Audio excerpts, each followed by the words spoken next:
still in the van. How'd you even get a parachute? I don't know, I'm scared. I've had a very exciting year this year. This is what I did recently. You know what I did recently? I went skydiving, which was awesome. Yeah. I went with that guy right over there. Me and him. We have the same haircut. You have to have that haircut to go skydiving. It's the law. I went skydiving. I went tandem, where they strap you to the dude, which was not my first choice. I wanted to go alone the first time, but it turns out the first time they don't let you go alone. They don't let you go alone because they figure you won't pull the chute in time, which is ridiculous, you know? Plummeting to the earth at 125 miles an hour. I'm not the most punctual of people, but I'm gonna be on time for that one, you know? I don't think I'll be late for that appointment. I'll probably be early. I'll probably pull the chute in the plane. I'm sorry. We're still in the van. How'd you even get a parachute? I don't know, I'm scared. I chose tandem because when you go static, the other choice, you have to take an 8-hour class, and I went to community college, so that sucked. Don't mean to brag. Thank you. I didn't go to community college. I didn't graduate because you don't. Yeah, you just go for like 5 years, and then one day you look in the mirror and go, who are we kidding? Really? Because community college, it's not really college. It's more of a holding place until your parents realize maybe we didn't birth a winner.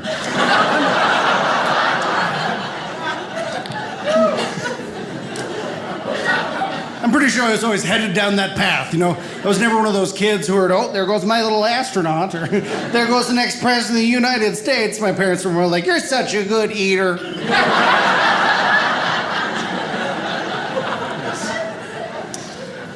Weird little kid. This little kid actually thought I had a superpower. I was convinced for 3 years that I had a real-life superpower. It turned out to be a lazy eye, which was not that super, you know, just kind of creepy. Well, it was a little super. My parents never worried when I was crossing the street because I was already looking both ways. So it was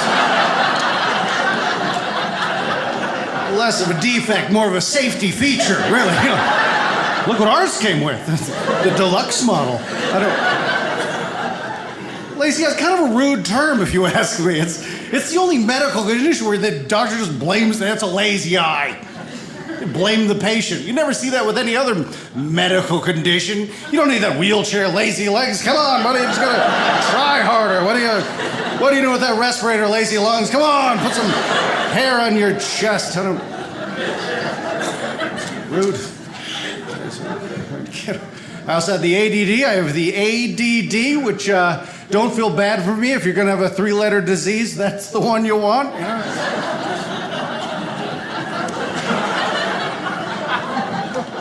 Everybody get it who didn't go to community college? Because that one was one of those thinking jokes, and that one really simmered throughout here. I feel like we got a couple of maybe. The other reason I went tandem was when you go tandem, you get a free fall for 30 to 45 seconds, which doesn't sound like a long time, but I did a little independent research. Turns out that is the exact amount of time it takes to wet your pants. And the pants of the guy strapped to you.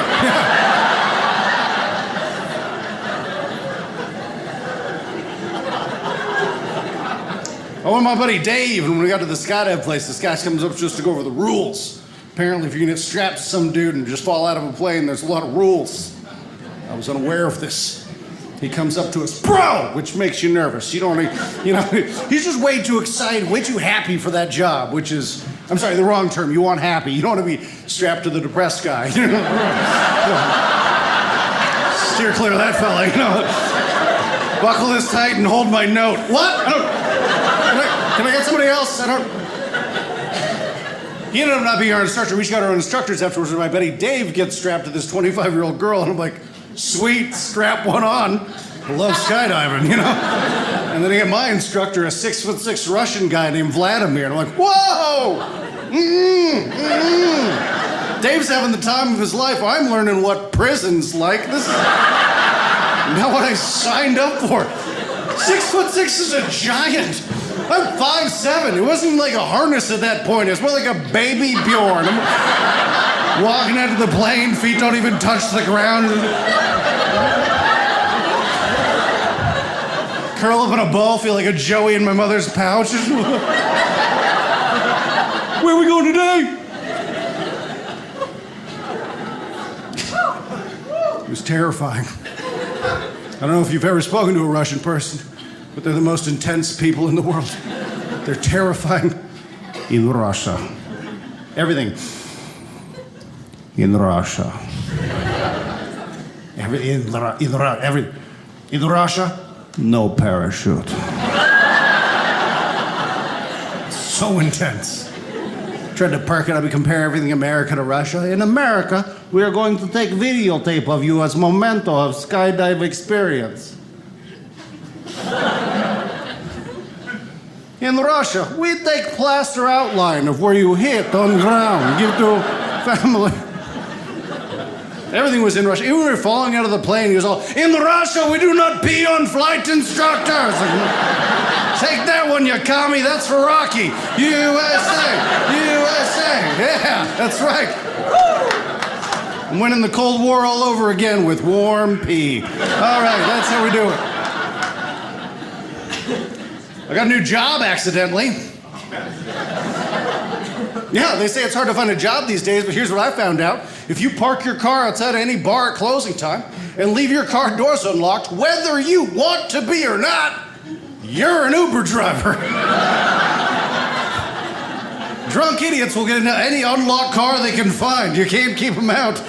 It's our new favorite activity. Let's get slammed and try to kidnap ourselves. What do you say? It's amazing. The problem is we listen to our phones too much. We listen to our phones over people now, right? This guy got into my car, and I was like, get out of my car. And he's like, but my phone said I should be in your car. It's my car. Get out. He's like, I don't know, my phone said. I was like, well, what's your phone number? Hey, get out of my car. Oh, I gotta go. My phone's dead. My phone's dead. My phone's dead.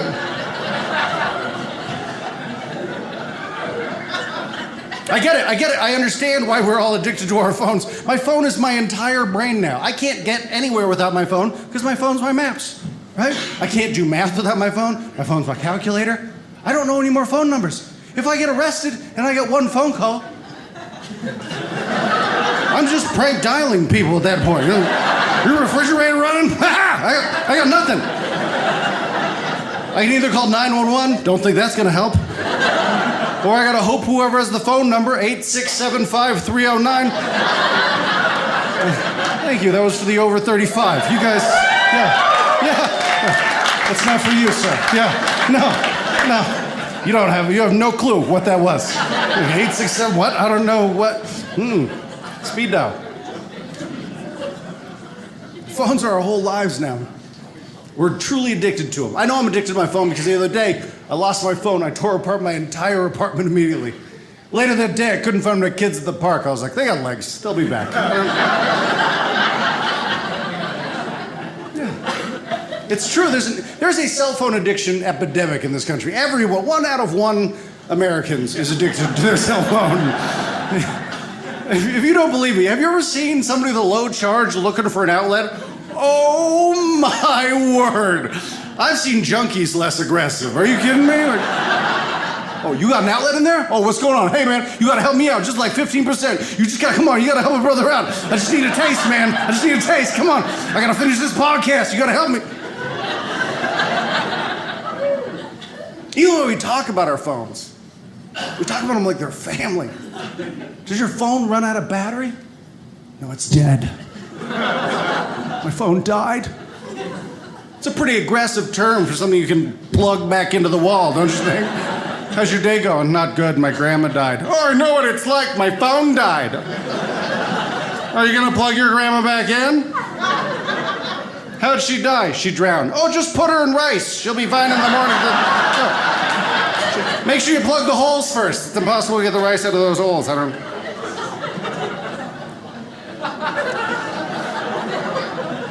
I like you guys. You laugh once, and then you take a second, and you're like, yeah, we're gonna laugh again.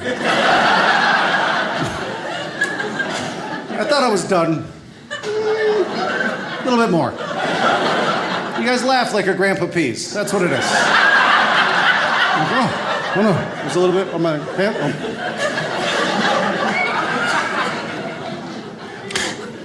I'm amazed that anybody even takes Uber. It's crazy. That's how much you trust our phones. 12 years ago, never hitchhike. What are you, crazy? Get in some stranger's car?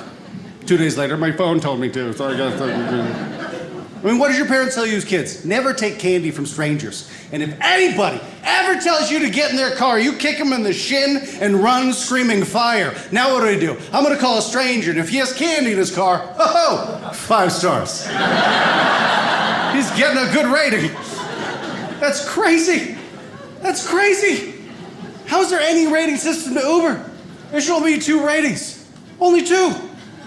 Alive? Murdered. Those are the only 2. You got into a stranger's car in the middle of the night and made it home alive. 5 stars.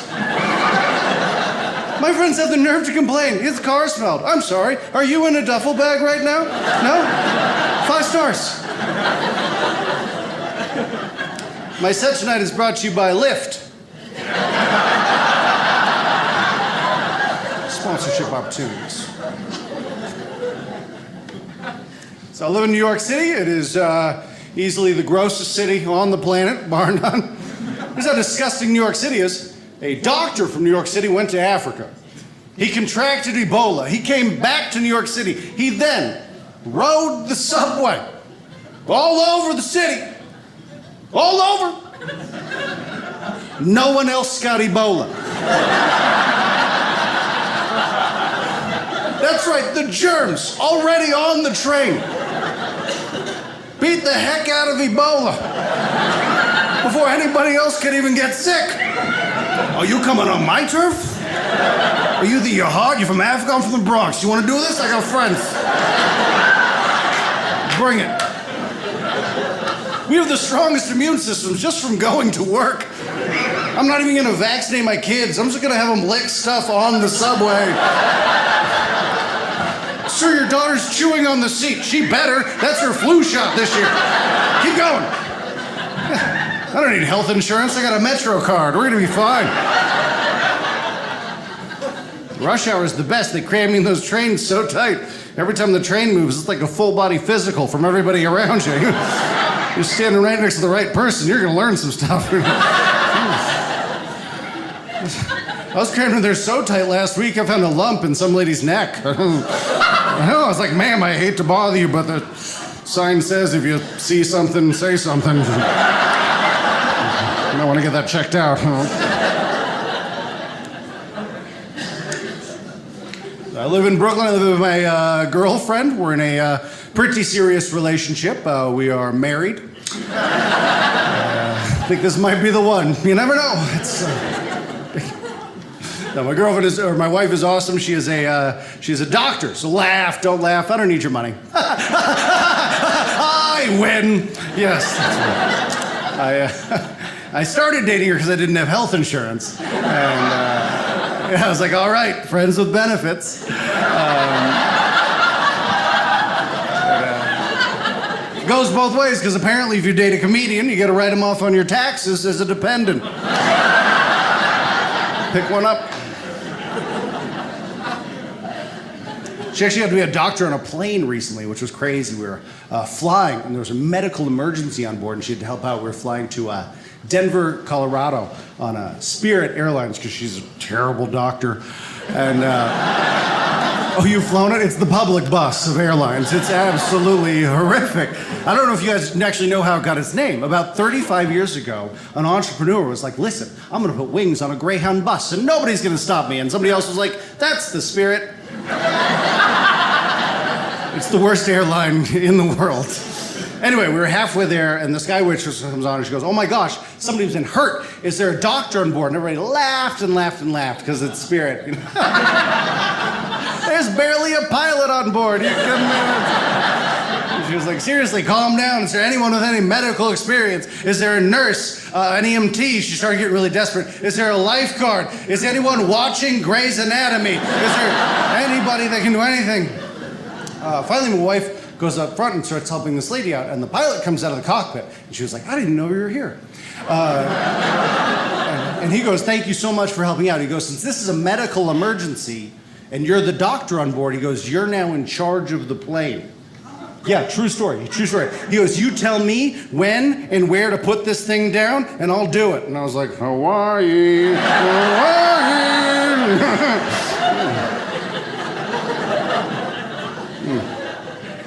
What a vacation. My wife and I have been married for 7 years now, and it's wonderful. I absolutely love it. It's amazing. It's amazing.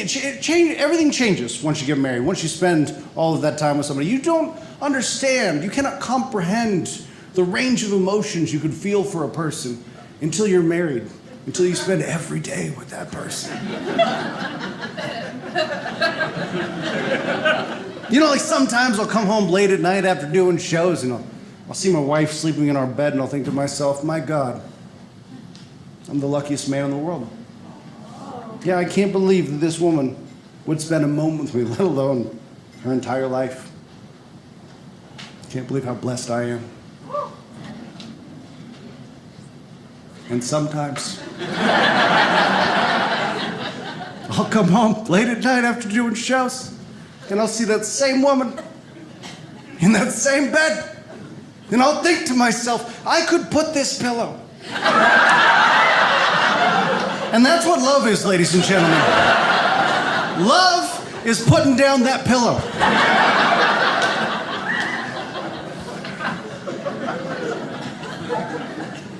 Trying to keep the spark alive. You gotta keep the spark alive. I read recently the best way to keep the spark alive in a relationship is you gotta keep the mystery. You gotta keep mystery in the relationship to keep the spark alive. After reading that, I started hiding my wife's stuff. Yeah. She's like, where are my keys? And I'm like, romance is in the air.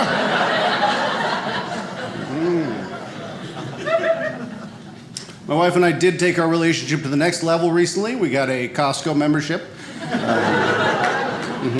Yeah, marriage is till death, but 300 toothbrushes, that's forever. I had never been to a Costco. It's an amazing place. If you haven't been, it is a club. It's a very exclusive club. There's a membership process you have to go through. You have to stand in a line, and you have to give them $60. That's the whole process. And then you get in there, and it's a magical wonderland. It's like a dark mirror that shows you all of your bad habits, but magnified 1,000 times. I went in there, and I saw a brick of cheese the size of a car battery, and I was like, yeah! The expiration date said 3 weeks, and I was like, it's go time! Let's do this! Yeah. I haven't pooped in a month and a half, but I finished it. Yeah. The money you save on toilet paper alone, it is an amazing story. It's wonderful. It's wild. They give you samples, which I find hilarious. Did you like that little bite of hot dog? Would you like 486 of them? You can have that. Yeah. They have an optometrist there, so you can get your eyes checked. I don't need my eyes checked. I need a cardiologist. Did you see my cart? I bought 43 pounds of bacon. I don't need contacts, but I'm gonna need a couple stints by the end of this week.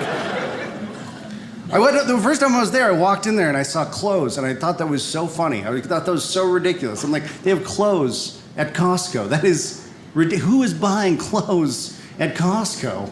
And then I got my cart to the checkout, and I looked at all the food that I was gonna put into my body, and I said, wait, I'm gonna need bigger pants.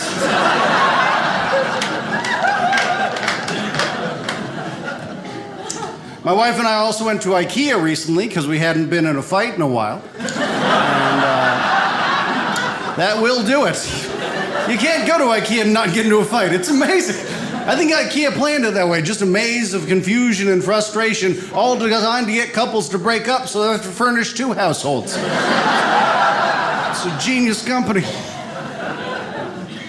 My wife and I have fought so much at IKEA. At this point, my wife even mentions IKEA. We get into a fight immediately, not even about IKEA. The other day, she goes, we need to go to IKEA, get a new bookshelf. She goes, should we get another 56-inch one? Or should we get the 79-inch one? She goes, we got 82-inch ceilings. Do you think the 79-inch one will look weird? And I was like, I hate your mother.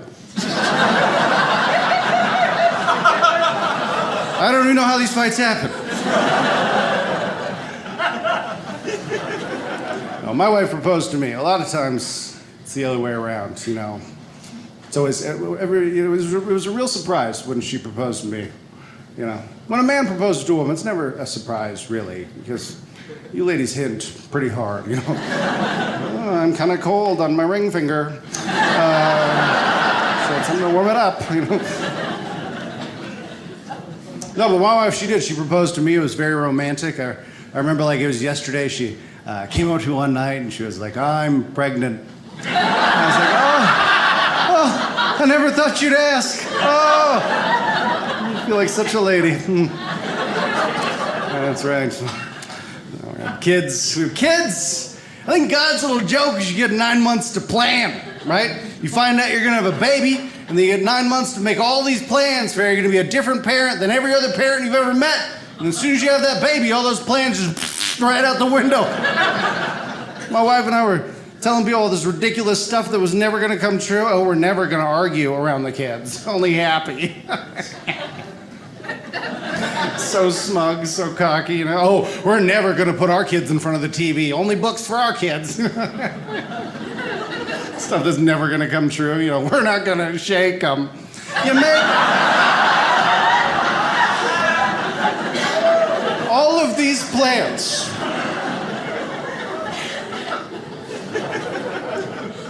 Kids are so expensive. It's amazing. I'm raising 2 children in Manhattan. In Brooklyn, I recently read that the average cost of raising a kid from 0 to 18 was $250,000. I turned to my 7-year-old and I said, you are over budget. You got one more birthday, then it's time for a J.O.B. Flying with kids was the one that got me, because you got to buy them tickets. I don't know if you know this, but you don't pay for yourself. You don't even carry your own bags, do you? You do? You're a better kid than mine. Tradesies? No? So what I've decided to do to cut costs is I'm going to register my kids as emotional support animals. Have them fly for free, yeah. Good news, we're going to see Grandma. Bad news, get in your kennel. Let's go, we only got one ticket. Bathroom, you got a wee-wee pad. Take care of it, you're right. So we have 2 daughters. One is 7, and the other one is trying to kill me. And I'm kidding. They're both trying to kill me. Now my daughters, here's how old they are exactly. They still want to be called big girls, which will change.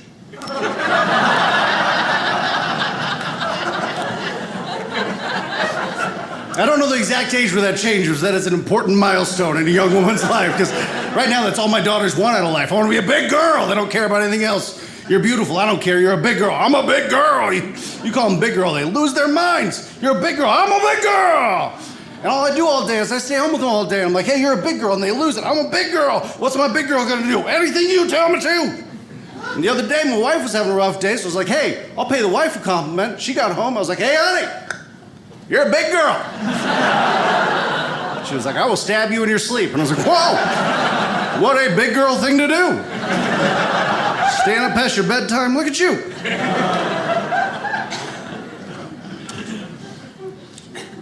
I got to watch my wife give birth, which was pretty amazing.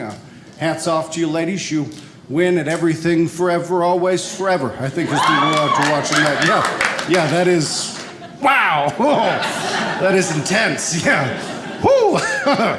I learned one thing watching my wife give birth, and that is this. There is no reason for Father's Day. Yeah, at least not a whole day, like maybe part of a day, like Father's Afternoon or something. I just think you should get out of it what you put into it. You know, Happy Father's Minute.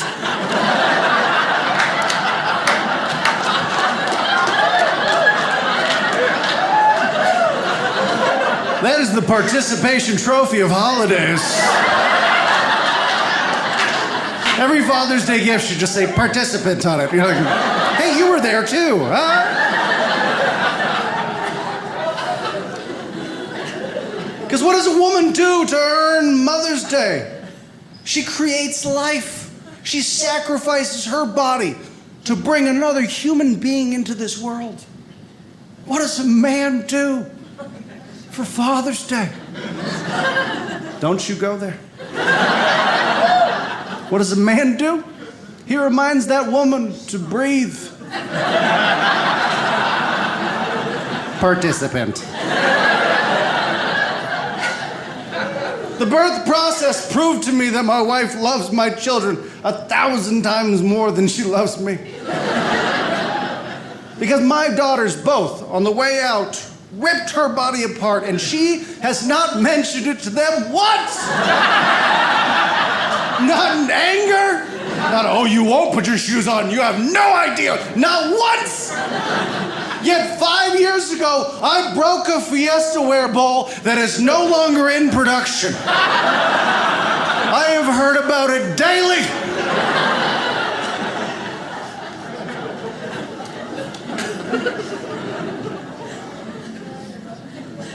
My wife dresses me. She doesn't do it the normal way, though, telling me what to wear. She just tells me what not to wear, and then if I keep wearing it, it disappears. A month ago, I had a red hat. She was like, I don't like it when you wear that red hat. 2 days later, gone. A week after that, I was wearing a pair of jeans with a rip in them. She was like, you look like trash when you wear those jeans with the rip in them. 2 days later, missing! Yesterday, she was like, I don't like your friend Eric. I was like, dude, you gotta move. You gotta get out of here. Run, she's coming for you.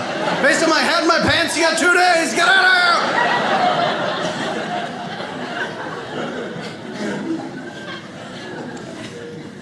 She proposed to me, which is nice, because as we all know, proposing is giving up.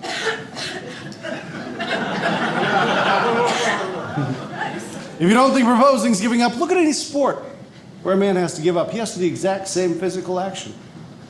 Football, guy kicks off, receiver catches the ball, he's deep in the end zone, other teams all around him. There's no possibility he can move down the field whatsoever. If he even tries, he's going to be beaten into the ground. He has to give up. So what does he do?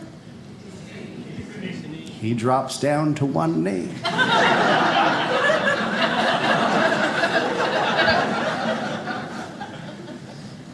In boxing, when a man is too tired to continue to fight for even his own life, it's the middle of the round, he wants to give up, what does he do? He drops down to one knee.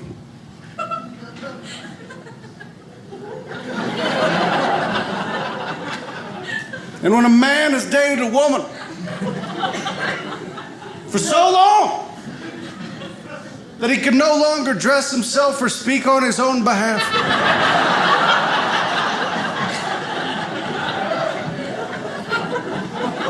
he comes to this realization. He says, you know what? It's time to give up.